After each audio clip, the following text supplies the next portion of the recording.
தமிழ் சினிமாவின் முன்னணி நடிகரான தனுஷ் அடுத்தடுத்து பல படங்களில் நடித்து வருகிறார்.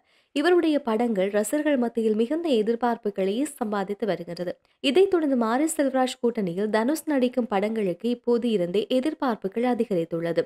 இவர்கள் ஏற்கனவே கர்ணன் படத்தில் கூட்டணி அமைத்திருந்தார்கள். அந்த படம் மாபெரும் வெற்றியை பெற்றது. அதன்படி தனுஷின் 56வது படத்தை மாரி செல்வராஜ் இயக்க உள்ளார் என்ற தகவல் அதிகாரப்பூர்வமாக அறிவிக்கப்பட்டுள்ளது. இந்த படம் மிகப்பெரிய பட்ஜெட்டை தயாராக உள்ளதாகவும் வரலாற்று கதை அம்சம் நிறைந்த படமாக உருவாக்கப்பட உள்ளதாகவும் தகவல்கள் வெளியாகி இருக்கிறது.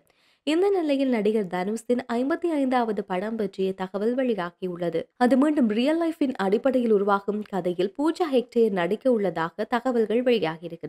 இந்த படத்தை ராஜ்குமார் பெரியசாமி இயக்க சாய் அபயன்கர் இசையமைக்க உள்ளார். சமூகத்தில் கவனிக்கப்படாமல் போகும் நம் வாழ்க்கையின் அவசியமான மனிதர்களின் பயணம் தொடர்பான கதையை அடிப்படையாக கொண்டு இந்த படம் உருவாக்கப்பட உள்ளதாக தகவல்கள் வெளியாகி